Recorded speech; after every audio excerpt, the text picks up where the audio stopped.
नमस्कार दोस्तों, मैं Parasnath life high study IAS में आपका स्वागत है।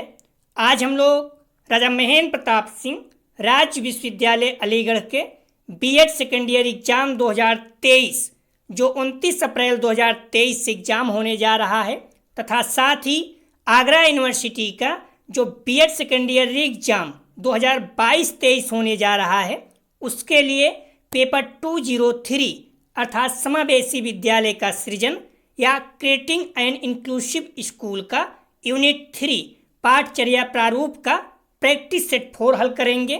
इसके टॉप 100 प्लस अति महत्वपूर्ण प्रश्न हल करेंगे। यहाँ से निश्चित रूप से एग्जाम में प्रश्नों के आने की संभावना है, इसलिए आप लोग वीडियो को पूरा देखिएगा। पहले यूनिट वाइज, उसके बाद फुल प्रैक्टिस सेट हल करेंगे। यह पेपर 40 अंक का होगा। 75 प्रश्न राजा महेंद्र प्रताप सिंह यूनिवर्सिटी में दिया रहेगा और 100 प्रश्न आगरा यूनिवर्सिटी में दिया रहेगा। 50 प्रश्न हल करना होगा आप लोगों को, अर्थात एक प्रश्न 0.8 अंक का होगा और समय 1 घंटे 30 मिनट अर्थात 90 मिनट का होगा। इस पेपर में पास होने के लिए आप लोगों को कम से कम 16 अंक प्राप्त करना होगा, अर्थात 20 प्रश्न सही करना होगा। दोस्तों, प्रश्नों पर आएँ, लेकिन उससे पहले प्लीज़ आप लोग वीडियो को ज़्यादा से ज़्यादा शेयर कीजिए जिससे सभी लोगों को लाभ हो सके। यदि आप लोग चैनल को सब्सक्राइब नहीं किए हैं, चैनल को सब्सक्राइब कीजिए तथा वीडियो को लाइक और शेयर जरूर कीजिए, इससे मोटिवेशन मिलता है। आइए देखते हैं प्रश्नों को। पेपर 203 अर्थात समावेशी विद्यालय का सृजन यूनिट 3 पाठचर्या प्रारूप। इसका पहला प्रश्न है, बालक के मानसिक स्वास्थ्य के विकास के लिए पाठ्यक्रम होना चाहिए। ए अत्यंत सरल, बी अत्यधिक बोझिल, सी क्षमताओं के प्रतिकूल, डी रुचियों के अनुकूल। तो बालक के मानसिक स्वास्थ्य के विकास के लिए पाठ्यक्रम होना चाहिए, इसका सही जवाब हो जाएगा डी, रुचियों के अनुकूल। अगला प्रश्न है, विकलांग एवं अक्षम बालकों के लिए शैक्षिक प्रावधान है। ए विशेष कक्षा, बी विशेष अध्यापक, सी विशेष पाठ्यक्रम, डी उपयुक्त सभी। सही जवाब हो जाएगा इसका डी, विकलांग एवं अक्षम बालकों के लिए शैक्षिक प्रावधान है तो विशेष कक्षा, विशेष अध्यापक, विशेष पाठ्यक्रम अर्थात तीनों। अगला प्रश्न है, दृष्टिबाधित ज्ञान अर्जित करते हैं। ए श्रवण इंद्री से, बी स्पर्श इंद्री से, सी ए एवं बी दोनों, डी इनमें से कोई नहीं। सही जवाब हो जाएगा इसका सी, श्रवण इंद्री और स्पर्श इंद्री दोनों से। अगला प्रश्न है, पूर्ण दृष्टिहीन बालक के लिए कौन सी शिक्षण प्रविधि उपयोगी है। ए ब्रेल पद्धति, बी विशिष्ट आवासीय स्कूल, सी विशिष्ट पाठ्यक्रम, डी उपरोक्त सभी। सही जवाब हो जाएगा डी, ब्रेल पद्धति, विशिष्ट आवासीय स्कूल और विशिष्ट पाठ्यक्रम तीनों। डी इसका सही जवाब है। ध्यान रखना, अंधे बालकों को विशेष कक्षा में पढ़ाया जाता है जिसे ब्रेल कक्षा कहा जाता है। इस पॉइंट को आप लोग ध्यान रखना, पूछ सकता है। तो अंधे बालकों को विशेष कक्षा में पढ़ाया जाता है जिसे ब्रेल कक्षा कहा जाता है। ब्रेल कक्षाएं न्यू जर्सी में स्थित हैं। अगला प्रश्न है, भारत सरकार ने शिक्षा की राष्ट्रीय नीति को सरकारी प्रस्ताव के रूप में कब जारी किया। ए 24 जुलाई 1960, बी 23 जुलाई 1961, सी 20 जुलाई 1968, डी 24 जुलाई 1968। सही जवाब हो जाएगा, ध्यान रखना इसका डी, 24 जुलाई 1968। अगला प्रश्न है, निःशुल्क तथा अनिवार्य शिक्षा का प्रावधान संविधान के किस धारा में जोड़ा गया है। महत्वपूर्ण है, ध्यान रखना, पूछ सकता है। ए धारा 46, बी धारा 40, सी धारा 45, डी धारा 26। तो निःशुल्क तथा अनिवार्य शिक्षा का प्रावधान संविधान के किस धारा में जोड़ा गया है। तो सही जवाब हो जाएगा सी, धारा 45। ध्यान रखना, 45 और 21 दोनों महत्वपूर्ण हैं, दोनों अनुच्छेद मालूम होना चाहिए आप लोगों को। अगला प्रश्न है, 10+2+3 के स्थान पर किस शिक्षा संरचना को स्वीकार किया गया था। ए 8+4+2, बी 8+4+3, सी 8+4, डी 10+8। सही जवाब हो जाएगा इसका, ध्यान रखना, बी 8+4+3। वर्तमान में 2020 राष्ट्रीय शिक्षा नीति उसका क्या है, 5+3+3+4। ध्यान रखना आप लोग, क्या है 5 मतलब हो जाता है 2, क्योंकि 3 जो 1 2 3 होता है, और ये 5 हो जाएगा 3 8 और 4 12। ठीक है, तो 5 प्लस जो 2020 है क्या है 5+3+3+4।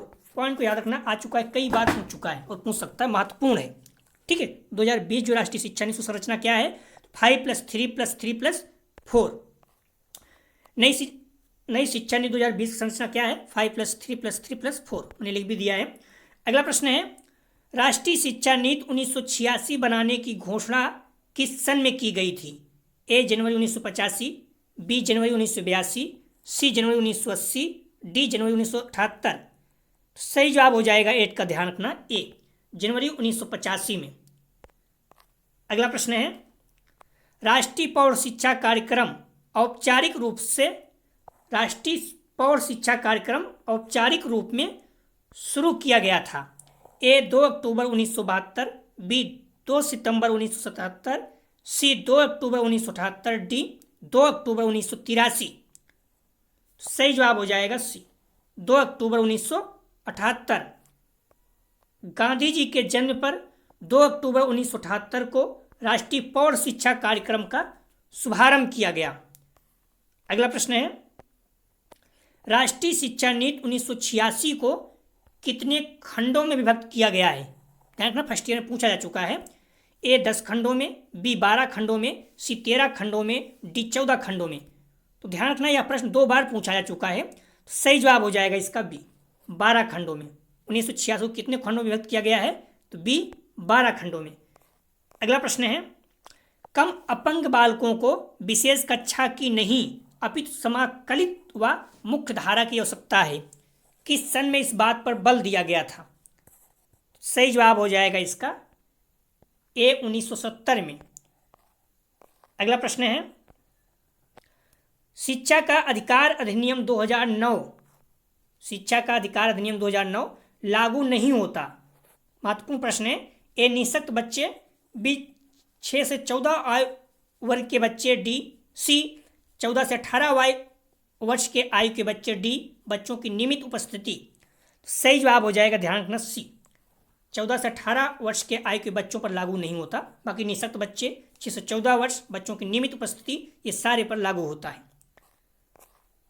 अगला प्रश्न है, समावेशी शिक्षा नीति 2006 के अंतर्गत बाधितों हेतु चालू योजना में कितने शिक्षकों का अनुकूलन होना चाहिए? सही जवाब हो जाएगा, ध्यान रखना, बी 3000 से 4000 का। क्रियान्वयन के प्रारूप 1991-92 ने यह विश्लेषण किया कि अनेक विशिष्ट बालक समन्वित शिक्षा योजना से लाभ उठा रहे हैं। यह संख्या 30,000 थी। अगला प्रश्न है, प्रोग्राम ऑफ एक्शन 1992 ने अपंग बालकों की शिक्षा हेतु कौन कौन से कदम सुझाए? ए विशेष विद्यालयों की स्थापना करना, बी व्यवसायिक प्रशिक्षण केंद्र खोलना, सी अध्यापकों को विशेष प्रशिक्षण देना, डी तो सभी। सही जवाब हो जाएगा डी, तीनों। अगला प्रश्न है, गैर सरकारी संगठन जो अभावग्रस्त बालकों के लिए योजना बनाते हैं इन्हें कहते हैं? ए SCERT, बी NCERT, सी CIET, डी NGO। सही जवाब हो जाएगा डी NGO।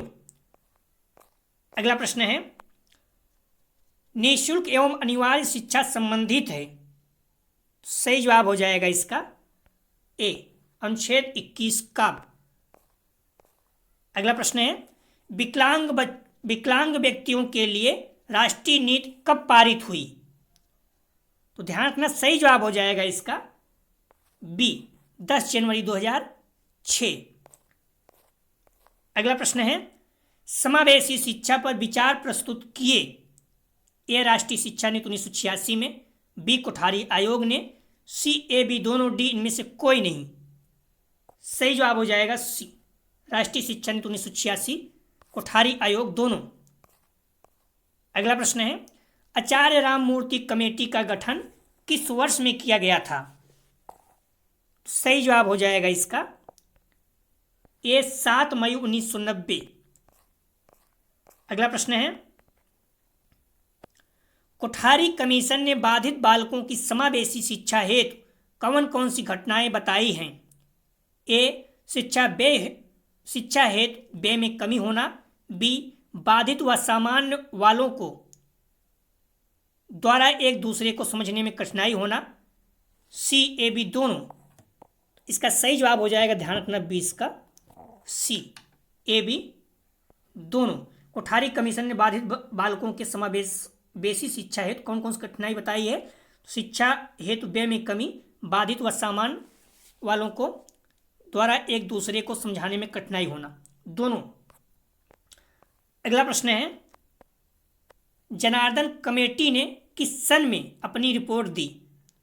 तो सही जवाब हो जाएगा ए 1993 में। अगला प्रश्न है, भारतीय पुनर्वास परिषद की स्थापना किस वर्ष हुई थी? सही जवाब हो जाएगा इसका बी 1993 में।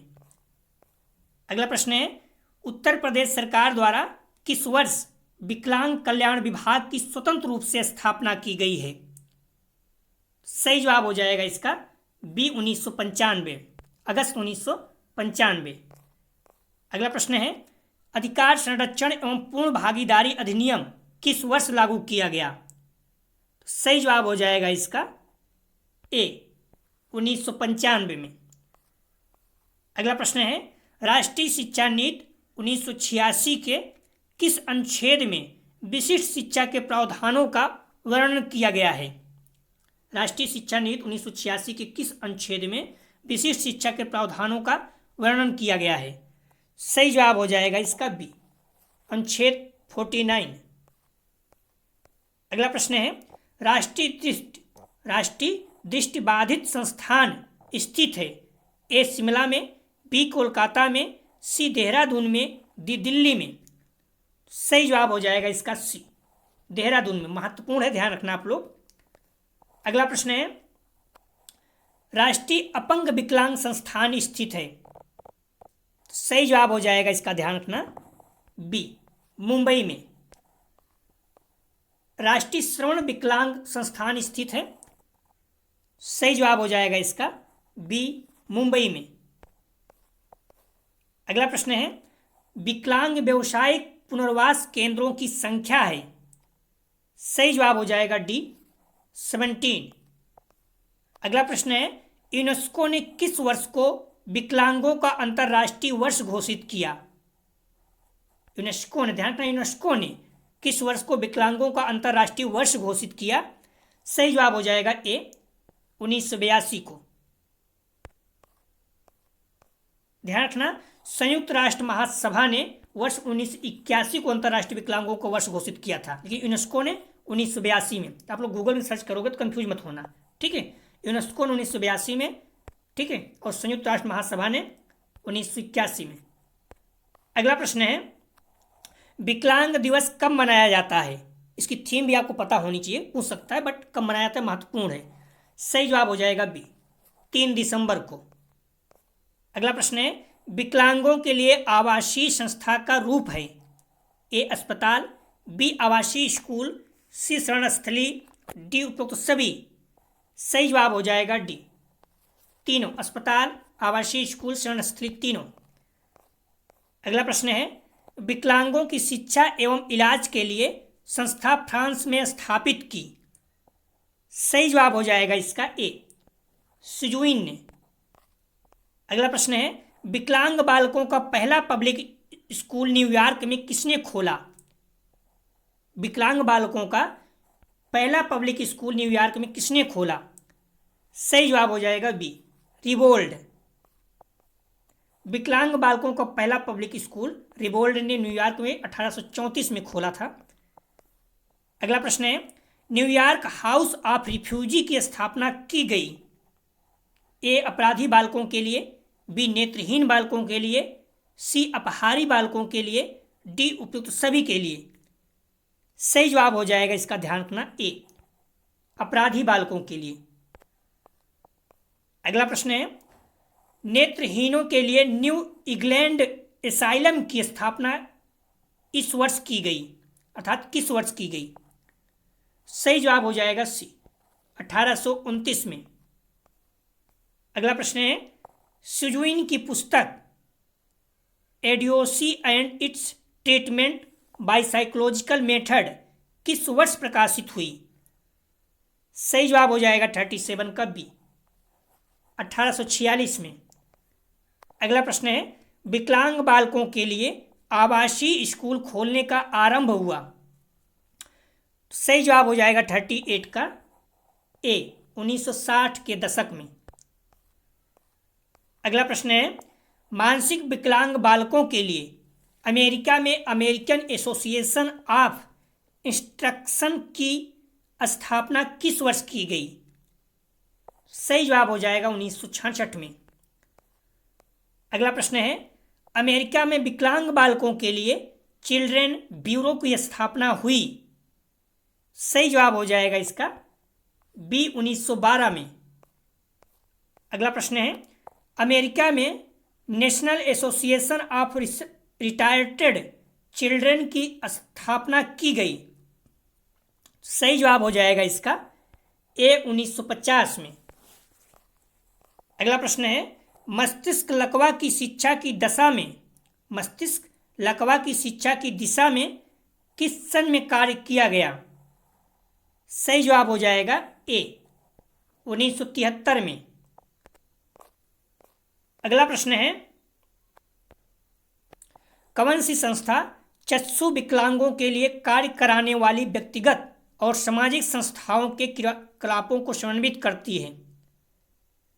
सही जवाब हो जाएगा A, national association for the blind.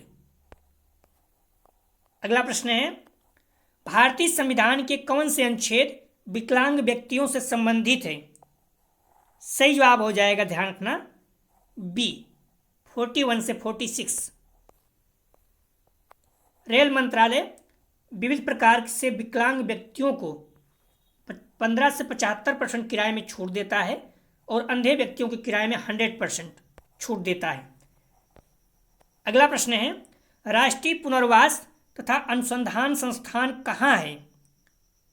सही जवाब हो जाएगा 45 का, महत्वपूर्ण है, बी, कटक, राष्ट्रीय पुनर्वास अनुसंधान संस्थान।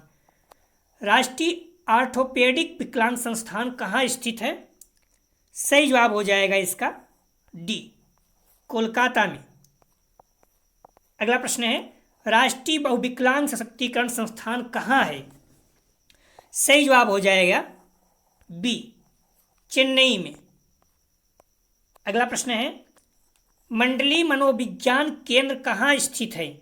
ए, आगरा, बी, कानपुर, सी, लखनऊ, डी, उपरोक्त सभी। सही जवाब हो जाएगा इसका डी, आगरा, कानपुर, लखनऊ, तीनों जगह। अगला प्रश्न है, उत्तर प्रदेश बेसिक शिक्षा अधिनियम अस्तित्व में आया? सही जवाब हो जाएगा इसका ए, 1972 में, 17 अगस्त 1972 में। अगला प्रश्न है, ईसीईसी का पूरा नाम क्या है, अर्थात फुल फॉर्म क्या है? तो सही जवाब हो जाएगा इसका बी, विशिष्ट बच्चों के शिक्षा केंद्र। अगला प्रश्न है, ध्यान रखना, ईसीईसी का फुल फॉर्म है अर्ली चाइल्डहुड एजुकेशन सेंटर। अगला प्रश्न है, निःशक्त जनों के अधिकारों पर घोषणा पत्र संयुक्त राष्ट्र संघ द्वारा कब स्वीकृत किया गया? सही जवाब हो जाएगा इसका बी, 9 दिसंबर 1975 को। अगला प्रश्न है, पहली बार अंतर्राष्ट्रीय विकलांग दिवस मनाया गया? सही जवाब हो जाएगा इसका ए, 3 दिसंबर 1992 के। अगला प्रश्न है, ध्यान रखना, international day of disabled persons का नया नाम क्या है? सही जवाब हो जाएगा इसका B, international day of persons with disabilities. अगला प्रश्न है, भारत सरकार के कल्याण मंत्रालय ने सन 1974 में एकीकृत शिक्षा की शुरुआत की, जिसे किस नाम से जाना जाता है? सही जवाब हो जाएगा ए, विकलांग बच्चों के लिए समेकित शिक्षा। अगला प्रश्न है आईईडीसी का पूरा नाम क्या है, अर्थात आईईडीसी का फुल फॉर्म। सही जवाब हो जाएगा B, integrated education for the disabled children. विकलांग बच्चों के लिए एकीकृत शिक्षा। अगला प्रश्न है विकलांगजन अधिनियम किस वर्ष लागू किया गया। सही जवाब हो जाएगा इसका बी, 1996 में। अगला प्रश्न है विकलांगजन अधिनियम के तहत कितने प्रकार की विकलांगता को सम्मिलित किया गया। सही जवाब हो जाएगा सी, 7। निःशक्त जन अधिकार कानून में 21 प्रकार की अक्षमताओं को शामिल किया गया है। महत्वपूर्ण पॉइंट है, याद रखना आप लोग। बालकों के लिए पाठ्यक्रम व्यवस्थित व उपयोगी होना चाहिए, यह कथन है। सही जवाब हो जाएगा इसका ए, किर्क का। अगला प्रश्न है प्रतिभाशाली बालकों हेतु किस प्रकार का पाठ्यक्रम होना चाहिए। ए विस्तृत, बी समृद्ध, सी ए बी दोनों, डी इनमें से कोई नहीं। सही जवाब हो जाएगा इसको सी, ए बी दोनों, विस्तृत और समृद्ध दोनों। अगला प्रश्न है विशिष्ट शिक्षा हेतु विभिन्न औपचारिक संस्थाएं कौन सी हो सकती हैं। ए लाइब्रेरी, बी ऐतिहासिक दार्शनिक स्थल, सी शिक्षा भ्रमण व रेडियो, डी उपयुक्त सभी। सही जवाब हो जाएगा डी, तीनों। अगला प्रश्न है विशिष्ट बालकों को दी जाने वाली शिक्षा में 3 Rs का क्या तात्पर्य है। A reading, B writing, C arithmetic, D उपयुक्त सभी। सही जवाब हो जाएगा इसका डी, तीनों, रीडिंग, राइटिंग, अर्थमेटिक, तीनों। अगला प्रश्न है विशिष्ट बालकों की शिक्षा संपूर्ण शिक्षा का हिस्सा है, यह कथन किसका है। सही जवाब हो जाएगा ए, क्रुइक्सेंक का। अगला प्रश्न है किसने कहा कि पाठ्यक्रम वांछित अधिगम अनुभवों की एक सुव्यवस्थित श्रृंखला है। सही जवाब हो जाएगा इसका ए, जॉनसन। अगला प्रश्न है पाठ्यक्रम निर्माण में किस बात को मुख्य रूप से ध्यान में रखना चाहिए। ए शिक्षा के उद्देश्यों को, बी छात्रों की आवश्यकताओं, रुचियों एवं योग्यता को, सी शिक्षण अनुसंधानों को, डी ए बी दोनों। सही जवाब हो जाएगा डी, ए बी दोनों। पाठ्यक्रम निर्माण में शिक्षण के उद्देश्यों को और छात्रों की आवश्यकताओं, रुचियों, योग्यता को ध्यान में रखना चाहिए। अगला प्रश्न है विशिष्ट शिक्षा होनी चाहिए। सही जवाब हो जाएगा ए, छात्र केंद्रित। अगला प्रश्न है ध्यान रखना, आप अनपढ़ माता पिता के बच्चों को अंग्रेजी सिखाना चाहते हैं तो आप उसे मातृभाषा की सहायता से अंग्रेजी सिखाने का प्रयास करेंगे। अगला प्रश्न है प्रतिभाशाली विद्यार्थी अपनी क्षमताओं को तब विकसित कर पाएंगे जब।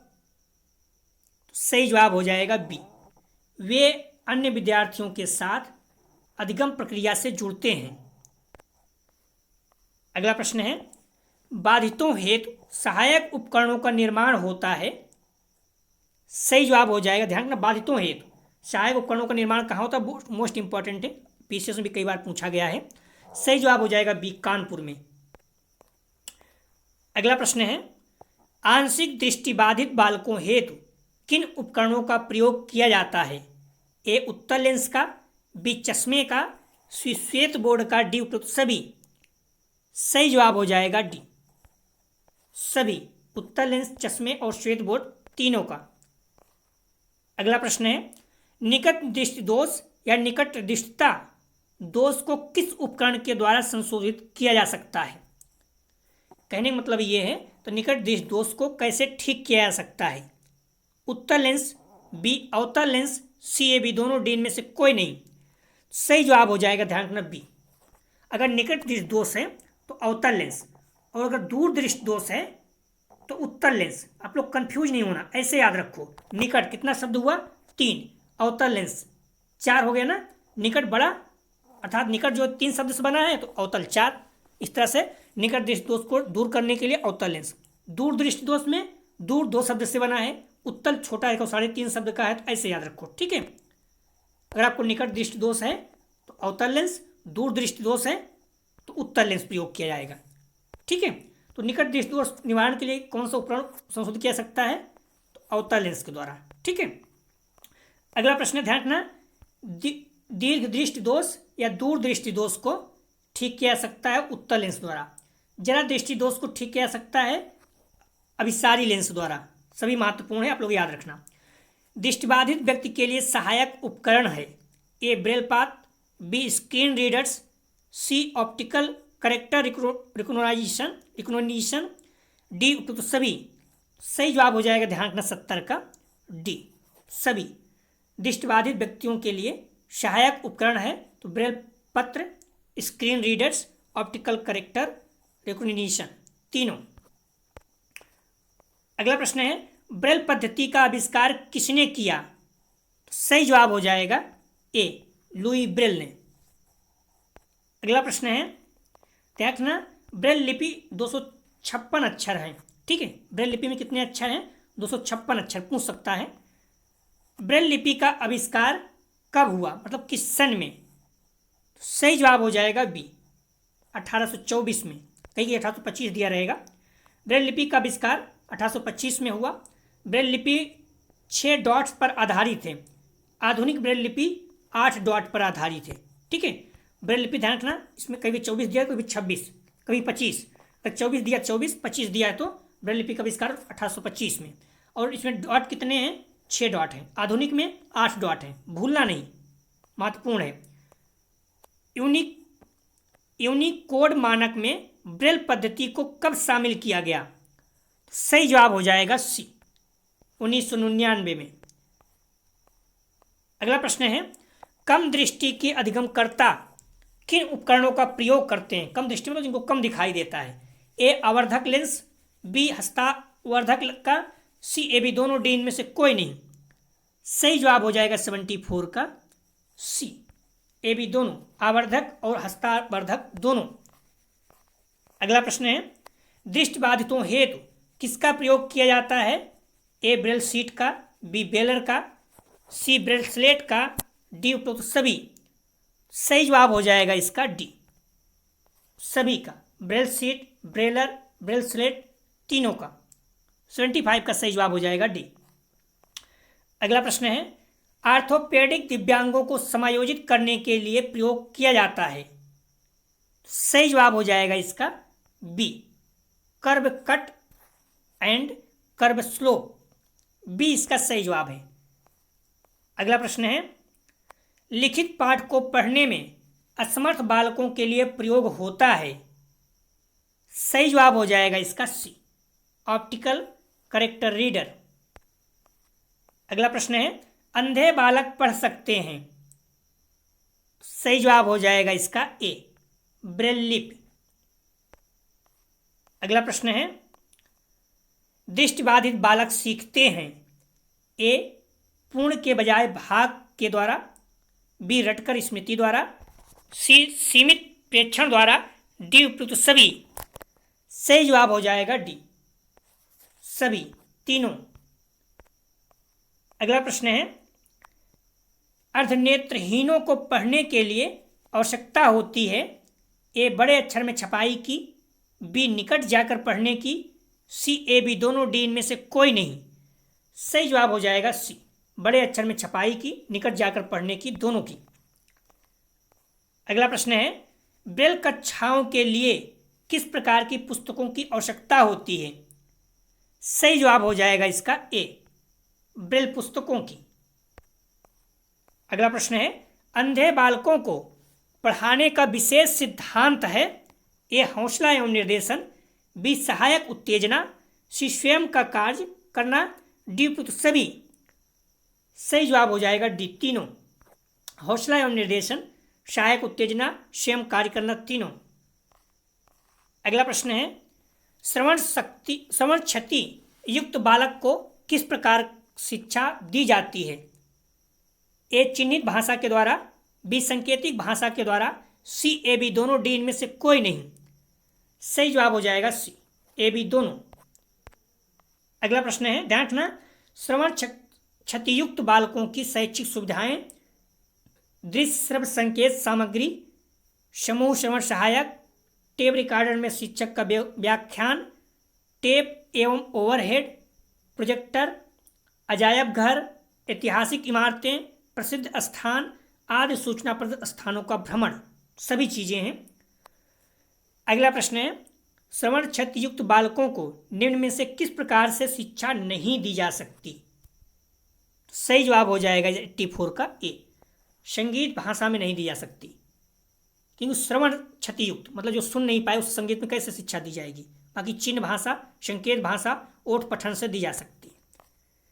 अगला प्रश्न ध्यान रखना, श्रवण बाधितों की आरंभिक अवस्था में श्रवण उपकरणों के उपयोग की भूमिका होती है। अगला प्रश्न है, श्रवण बाधितों हेतु सर्वप्रथम शिक्षा संस्था की स्थापना किसने की?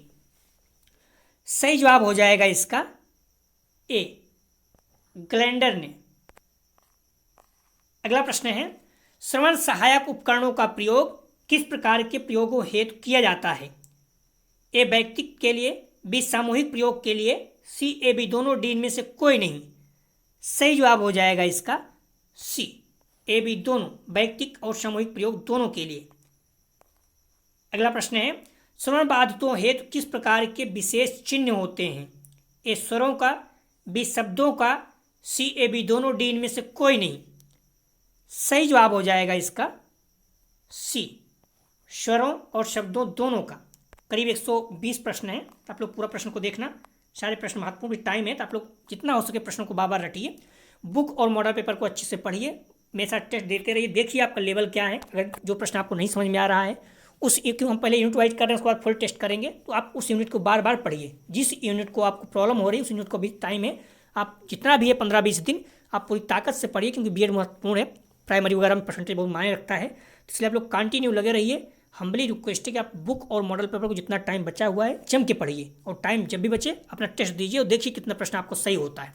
ठीक है, और वीडियो को आप लोग ज़्यादा से ज़्यादा शेयर कीजिए, जिससे सभी लोगों को लाभ हो सके और अपने को मोटिवेशन मिलता है अगर व्यू आता है तो इसलिए आप लोग वीडियो को हम्बली रिक्वेस्ट में कॉलेज के ग्रुप दोस्त यार जो भी हैं उन्हें शेयर कीजिए, और वीडियो को लाइक जरूर कीजिए, इससे आपको कोई नुकसान नहीं होगा, हमें मोटिवेशन मिलता है। तो श्रवण बाधितों के शिक्षण हेतु अध्यापक को किसका ज्ञान होना चाहिए? ए संकेत भाषा का, बी पाठ वस्तु का, सी चिन्हित भाषा का, डी उपयुक्त सभी का। तो सही जवाब हो जाएगा इसका डी, सभी का, संकेत भाषा, पाठ वस्तु और चिन्हित भाषा तीनों का।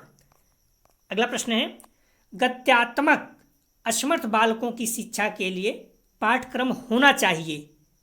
सही जवाब हो जाएगा बी, सामान्य छात्रों के समान पाठ्यक्रम। अगला प्रश्न है, अधिगम असमर्थ बालकों को शिक्षा की प्रविधि है। ए पाठ्यवस्तु को छोटे छोटे खंडों में प्रस्तुत किया जाए, बी सतत पुनर्बलन दिया जाए, सी सतत अभ्यास कराया जाए, डी उपयुक्त सभी। सही जवाब हो जाएगा डी, तीनों। अगला प्रश्न है, प्रतिभाशाली बालक हेतु शिक्षण विधि है। ए गतिवर्धन, बी संपन्नीकरण या विशेष पाठ्यक्रम, सी विशिष्ट कक्षाएं, डी उपयुक्त सभी। सही जवाब हो जाएगा इसका डी, तीनों। अगला प्रश्न है, कक्षा प्रबंधन की सामान्य सहायक सामग्री कौन सी होती है? ए प्रयोगशाला परीक्षण, बी क्षेत्रीय कार्य व शैक्षिक भ्रमण, सी स्वतः अध्ययन या तुलना, डी उपयुक्त सभी। सही जवाब हो जाएगा डी, सभी, तीनों। अगला प्रश्न है, शिक्षण में प्रबंधन का प्रत्यय किसने दिया? सही जवाब हो जाएगा सी, आई के डेविज ने। अगला प्रश्न है, शारीरिक रूप से अपंग बालकों की किन आवश्यकताओं की पूर्ति करनी चाहिए? ए मनोवैज्ञानिक, बी शारीरिक, सी ए बी दोनों, डी इनमें से कोई नहीं। सही जवाब हो जाएगा सी, मनोवैज्ञानिक और शारीरिक दोनों। अगला प्रश्न है, श्रवण बाधित बालकों हेतु किन अंगों का प्रयोग कर उन्हें शिक्षित किया जाता है? ए हाथ का, बी अंगुलियों का, सी बाजू का, डी उपयुक्त सभी का। सही जवाब हो जाएगा डी, तीनों का। अगला प्रश्न है, ध्यान रखना, श्रवण बाधित बालकों के लिए पाठचर्या सुधार, संप्रेषण रणनीतियाँ, चिन्ह भाषा, संकेत भाषा, होठ पठन, अस्पष्ट विधि, गतिविधि, प्रवर्धक प्रयोग और शिक्षण रणनीतियाँ, ये सभी जो है श्रवण बाधित बालकों के लिए पाठचर्या सुधार है।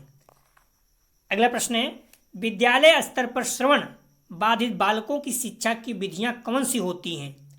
ए शाब्दिक विधि, बी मैनुअल विधि, सी संपूर्ण संप्रेषण विधि, डी उपयुक्त सभी। सही जवाब हो जाएगा डी, तीनों। अगला प्रश्न है, दृष्टिबाधित बालकों की किन किन बातों का ध्यान रखना चाहिए? ए देखभाल का, बी शिक्षा का, सी शिक्षण प्रदान करने का, डी उपयुक्त सभी। सही जवाब हो जाएगा डी, तीनों का। अगला प्रश्न है, ध्यान रखना, दृष्टिबाधित बालकों के लिए पाठचर्या सुधार, बड़े आकार के 3D मॉडल को दिखाना, ब्रेल लिपि, गणना यंत्र का प्रयोग, सागामी पाठचर्या, पाठ सागामी क्रियाओं का प्रयोग जैसे पाठ्यक्रम के साथ साथ गाना, संगीत, नाट, कला, वाद विवाद, खेल आदि। अगला प्रश्न है, दृष्टिबाधितों हेतु किस प्रकार की किताबों की व्यवस्था की जाती है? ए किताब ग्रेड 1, बी किताब grade 2, see talking books, D उपयुक्त सभी। सही जवाब हो जाएगा डी, तीनों, किताब ग्रेड 1, 2 और टॉकिंग बुक्स तीनों। अगला प्रश्न है, कक्षा का वातावरण निर्भर होता है ए छात्रों पर, बी शिक्षकों पर, सी ए बी दोनों, डी इनमें से कोई नहीं। सही जवाब हो जाएगा इसका सी, ए बी दोनों, छात्रों और शिक्षकों दोनों पर। मॉडल पेपर में शिक्षक दिया हुआ है जो कि गलत है। अगला प्रश्न है, प्रतिभाशाली बालकों की पुस्तकों का चयन का आधार क्या होता है? ए रुचि, बी अभिरुचि, सी योग्यताएं, डी उपयुक्त सभी। सही जवाब हो जाएगा डी, रुचि, अभिरुचि और योग्यताएं तीनों। करीब 115 क्वेश्चन है, 17 है, आप लोग जाना नहीं, क्वेश्चन पूरा देखना। अगला प्रश्न है, विशिष्ट बालकों के शिक्षित करते हुए बालकों की किन योग्यताओं का विकास किया जाता है? ए विकास का, बी क्रियान्वयता का, सी गुणवत्ता का, डी उपयुक्त सभी। सही जवाब हो जाएगा डी, तीनों का। अगला प्रश्न है, विशिष्ट बालकों के डेस्क पर किन किन वस्तुओं को टिकाने के लिए उपयुक्त स्थान की व्यवस्था रखनी चाहिए? ए पेन, बी पेंसिल, सी कार्बन वर्तिका, डी उपयुक्त सभी। सही जवाब हो जाएगा इसका डी, सभी, पेन, पेंसिल, कार्बन वर्तिका तीनों। अगला प्रश्न है 103, डिसलेक्सिया के बालक को शिक्षित करने हेतु किन सामग्रियों का प्रयोग किया जाता है? ए चित्र व शीर्षण सामग्री, बी दृश्य श्रव्य सामग्री, सी टेलीविजन से, डी उपयुक्त सभी से। सही जवाब हो जाएगा इसका ए, चित्र व शीर्षक सामग्री। ध्यान रखना, डिसलेक्सियम क्या होता है पढ़ने की समस्या में बता चुका हूँ, महत्वपूर्ण 4 पॉइंट। डिस्ग्राफिया लिखने की समस्या, डिस्कैलकुलिया गणितीय समस्या, डिस्मॉर्फिया भ्रम की समस्या, डिस्फेसिया बोलने की समस्या, अफेजिया भाषा से संबंधित अक्षमता, डिस्प्रेक्सिया शारीरिक कौशल से संबंधित विकार, डिस्थेमिया तनाव से संबंधित समस्या, जो भी 6-7 पॉइंट महत्वपूर्ण है। अगला प्रश्न है, चित्रों वाली स्क्रैच बुक से बच्चों को किस प्रकार के शब्दों का ज्ञान कराया जा सकता है?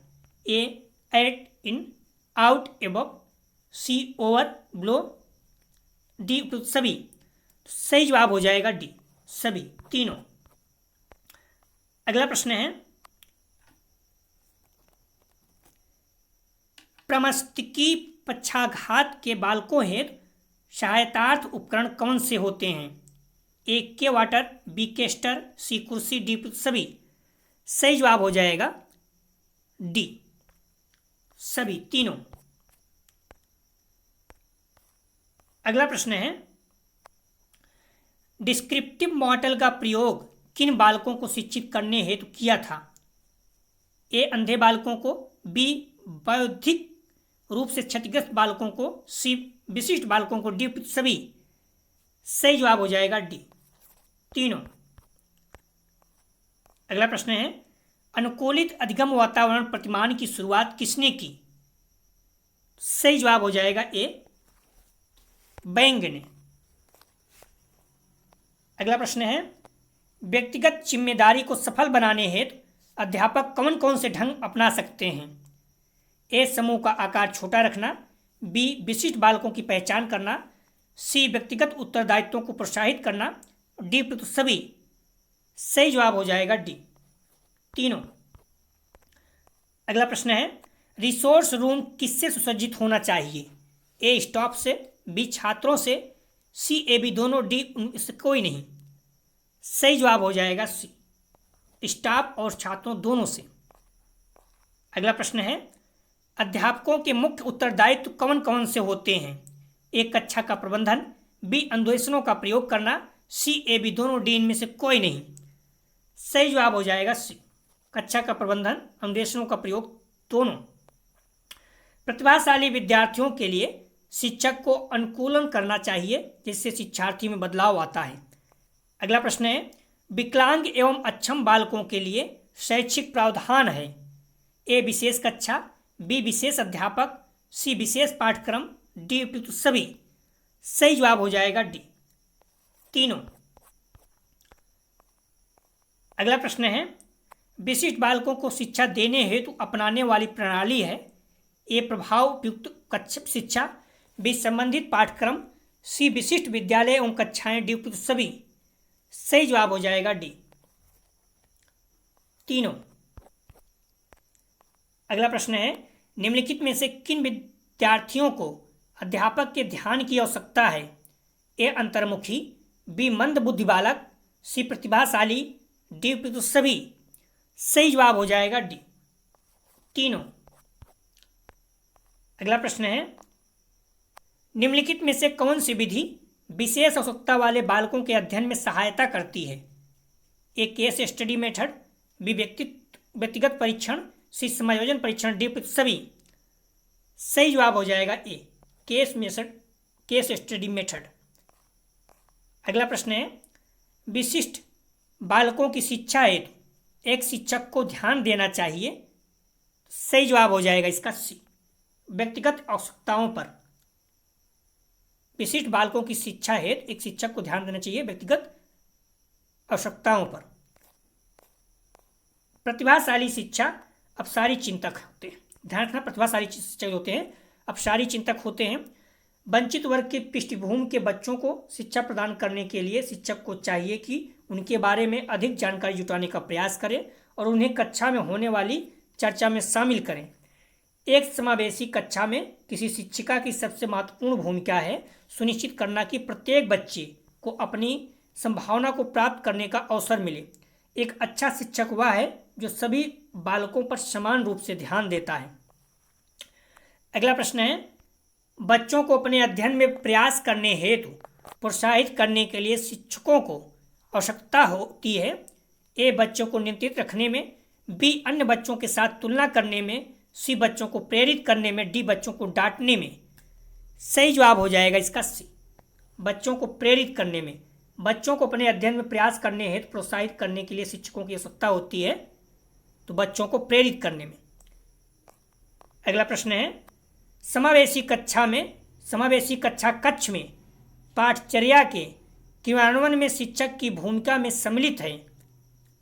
ए, विविधताओं की प्रकृति को समझना, बी, बालकों को आत्मविश्वास की भावना विकसित करना, सी, कक्षा कक्ष की गतिविधियों में प्रतिभाग करने का अवसर प्रदान करना, डी, सभी। सही जवाब हो जाएगा इसका, ध्यान रखना, डी, तीनों। एक दो ध्यान रखना, 5वीं कक्षा के दृष्टिबाधित विद्यार्थी के साथ में सामान्य रूप से व्यवहार किया जाना चाहिए और श्रव्य सीडी के माध्यम से सहायता उपलब्ध कराई जानी चाहिए। दृष्टिबाधित बच्चों की बात कर रहे जो 5वीं कक्षा में पढ़ता है। वाक बाधित बच्चों का विकास किया जा सकता है उनको सही ध्वनि के उच्चारण के लिए सहायता करके। दिव्यांग विद्यार्थियों के समुचित विकास के लिए उन्हें सामान्य विद्यार्थियों के साथ ही विशेष ध्यान देते हुए शिक्षा प्रदान करनी चाहिए। 2-3 प्रश्न हैं, आप इसके जवाब जरूर दीजिएगा, महत्वपूर्ण प्रश्न है। पहला, राष्ट्रीय शिक्षा नीति का उदय हुआ? ए, मानवीकरण, बी, संस्था रहित शिक्षा की, सी, समावेश, डी, उपयुक्त सभी। दूसरा प्रश्न है, नई शिक्षा नीति 1986 में किस तरह के बालकों की शिक्षा पर बल दिया गया? ए अपंग बालकों की, बी प्रतिभाशाली बालकों की, सी मूर्ख बालकों की, डी उपयुक्त सभी। और तीसरा प्रश्न है, शिक्षण की परंपरागत पद्धति है, ए व्याख्यान, बी वाद विवाद, सी प्रश्नोत्तर, डी उपयुक्त सभी। तीनों प्रश्नों का आप लोग जवाब जरूर दीजिएगा, महत्वपूर्ण प्रश्न एग्जाम में आ सकते हैं। तो ध्यान रखना, यह था BG 203 का यूनिट 3 प्रैक्टिस सेट 4। हम लोग जो अगला टेस्ट हल करेंगे 203 का ही, अर्थात समावेशी विद्यालय का सृजन, इसका यूनिट 4 समावेशी शिक्षा में सहायक सेवाएं। तो आप लोग बुक और मॉडल पेपर खूब अच्छे से पढ़िए और मेरे साथ टेस्ट दीजिए और देखिए आपके कितने प्रश्न सही होते हैं। अगर आपके प्रश्न सही नहीं हो रहे हैं इसका मतलब आपकी तैयारी नहीं है, आपको पुनः पढ़ना चाहिए बार बार, क्योंकि महत्वपूर्ण है एक एक अंक, इसलिए आप लोग जम के पढ़िए, अभी भी समय है। पूरी ताकत से बीएड ही पढ़िए, सारे एग्जाम छोड़ दीजिए, क्योंकि अगर आपके अंक कमाएंगे फिर आप री एग्जाम या इंप्रूवमेंट एग्जाम देंगे, बहुत समस्या होती है, मार्कशीट भी आपकी लेट हो जाएगी। तो इसलिए आप लोग कोई भी कसर मत छोड़िए, जितना समय बचा हुआ है बुक मॉडल पेपर को बार बार पढ़िए। जब भी समय आपके पास बचता है, खाना बनाते हैं, कुछ भी कर रहे हैं आप, कोशिश कीजिए अपना जो वीडियो पढ़े हैं वो देखते रहिए, क्योंकि प्रश्न आपके दिमाग में बैठते रहेंगे और प्रश्न सेम टू सेम उठा देते हैं। तो हमारी रिक्वेस्ट है कि आप लोग वीडियो को ज़्यादा ज़्यादा शेयर कीजिए, कॉलेज के ग्रुप दोस्त यार जो भी हैं, इससे सभी को लाभ हो सके और व्यू आएगा तो अपने को मोटिवेशन मिलता है। दोस्तों डिस्क्रिप्शन और कमेंट सेक्शन दोनों जगह पर टेलीग्राम व्हाट्सएप ग्रुप का लिंक दिया गया है, आप लोग ग्रुप ज्वाइन कर लीजिए, इससे आपको नोटिफिकेशन आसानी से प्राप्त हो सके। पुनः आपसे हमारी रिक्वेस्ट है, आप लोग वीडियो को पूरा देखिए और वीडियो को लाइक जरूर कीजिए, अपने कॉलेज के ग्रुप दोस्त यार जो भी हैं हर जगह वीडियो को शेयर कीजिए, वीडियो को लाइक जरूर कीजिए, इससे आपको कोई नुकसान नहीं होता है, हमें मोटिवेशन जरूर मिलता है। वीडियो देखने के लिए धन्यवाद दोस्तों।